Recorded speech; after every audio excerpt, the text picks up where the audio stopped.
resilience as a side a lot. That's possibly the best example of it in your tenure so far, do you think?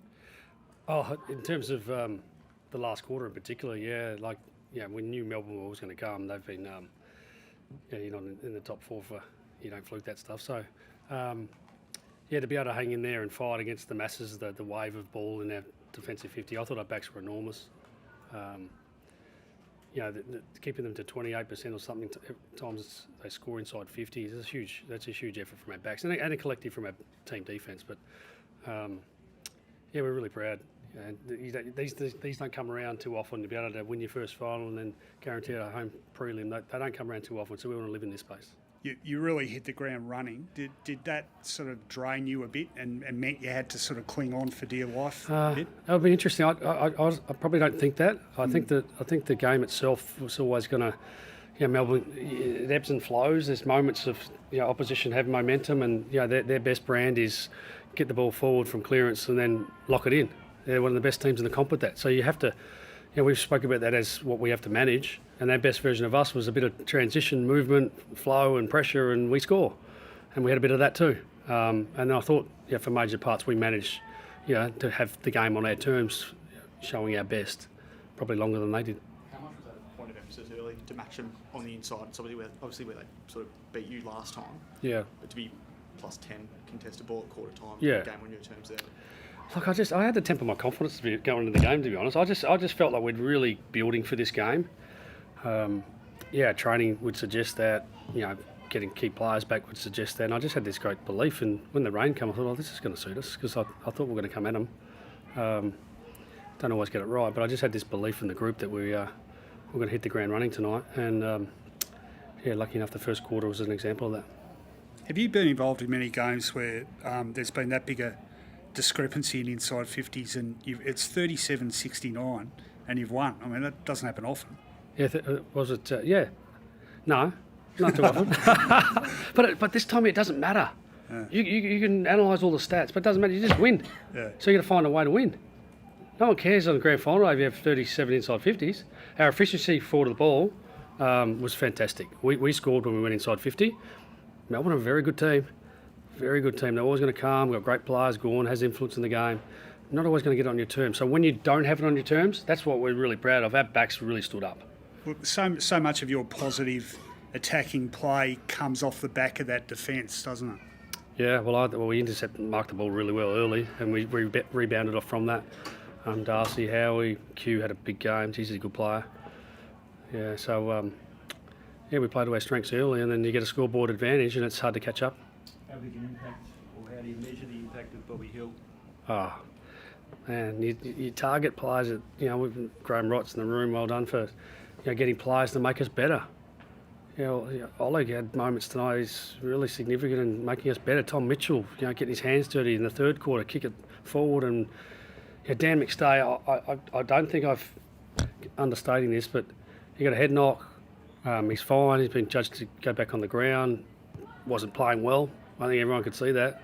And to be able to fight your way out of that, that's a moment for him. That's a moment of growth. Third quarter was significant for us. So those players that we brought in, Bobby Hill included, have certainly made us better. Got to ask your view of the Maynard-Brayshaw incident. Yeah. Look, I've caught it on the phone, one view of it, one angle. It looks like he's in the air. Look, actually, I'll go back a step. I hope Angus is okay. That's my first thought. Is I hope he's okay. I've met him a couple of times socially, and he's a ripping guy, and hopefully this is not too bad for him because he's had multiple concussions. So my thoughts go out to him. Hope he's okay. And then the act itself, it didn't look like it had much malice, but I'll leave it up to others to decide if that's worthy of a suspension or not. I don't know. Have you spoken to? Compose himself in a sense. Obviously, it was a big moment. It could have been easy to be rattled after that. They clearly went at him. Well, we talk about this, and take you into the change rooms for a bit here. We talk about every moment. I think this group has taught me a lot about managing seconds, not minutes. We're so good at managing seconds and make everyone count. And so the ability to go, all right, we're not going to get them all right, but just to go, all right, that wasn't my moment. I'm probably feeling for the kid, but I've got to get back to work. I don't have time to sit at it. And I've talked about a lot about winners last year. That's what winners do. They just be able to move things quickly and stay in the moment, stay present. Just live in this space. We're bloody grateful to be here right now. How's Braden Maynard? Have you spoken to him? No, I in the haven't had a rooms chance and to. how- No, how is sorry. he? Made a tough selection call. Craig, can you take us through what you think it was at selection?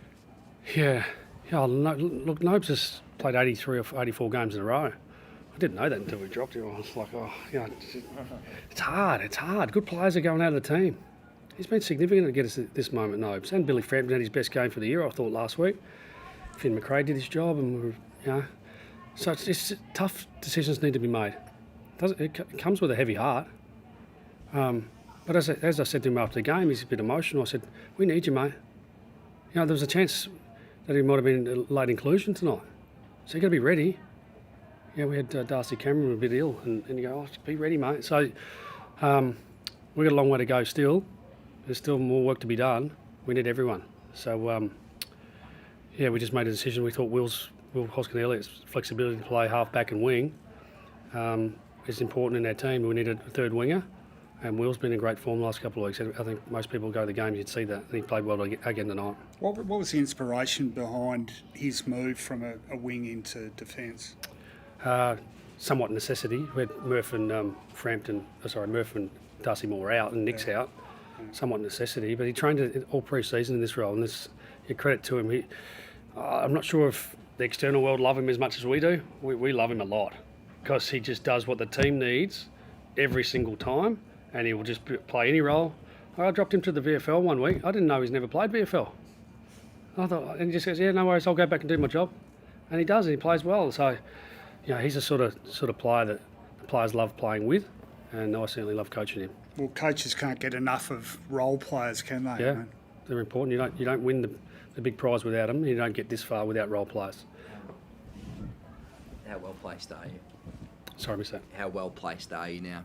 Well, Home preliminary final. Well, we're the only one waiting. That's reality. But when we play next, there's only 4 teams left. So, the significant advantage I think in this game is getting to a prelim final before the others. Time will tell on that. This is a hard game to keep winning week after week. We get to sit back and then see who our opposition is. But again, when we get to 2 weeks' time, game on. Just got to get back to work, and there's no advantage now. Can I ask you about the pre-finals bye? So by preliminary final time, you will have played one game in I think 26, 27 odd days. The record since the introduction of it's about, I think, 50-50. Okay. How do you handle that? Are you aware of it? Is it a potential problem? No, I didn't realise 37 inside 50s to 69. It's just a number, isn't it? Yeah. Well, we'll just deal with what we can control. What you guys don't see, you see outcomes and you see results. We see process. We live in process. And this week at training, it gives me confidence and trust because they just prepare so well. I've never seen a group prepare like it. And I'm going to repeat myself here, but you don't fluke getting to this time of the year on chance. So we have great trust that our group is going to get better during this time. We'll get better. We have to. How much of last year's experience played a part in tonight's performance? I got asked this during the week. I think little things. Yeah, little things. Hunger, maybe, for some. I spoke before the game about being really present to this and being grateful for what we have. We're very lucky to be doing this. 10 teams would love to be in our position playing tonight. Living the moment for that. So I think little things. So what is the extra week in terms of Nick Dacos? He said he'd play the next final regardless of when it was, but I imagine that extra week can get into him. What exactly does it do? Yeah, I think that gives Nick an extra week to train and prepare. Like he would probably come in a bit short next week. Probably would have played. He's progressing really well. But now it gets another week of training and loading and whatever that looks like. So, things going well. He should be available. Have you spoken to Nick post-match? And what sort of emotional boost does he provide returning to the team? He said it was the worst 2 hours of his life watching the game. But he's a great player. He's a great player. So anytime you can welcome back your best players. You saw what happened tonight. We bring Darcy Moore back in and all of a sudden someone else falls in line, and Murphy, and Bo McRae didn't play our last game either. They just fall into line, and then Nick will certainly be a valuable player when he comes back. Thanks for your time, guys. Thanks.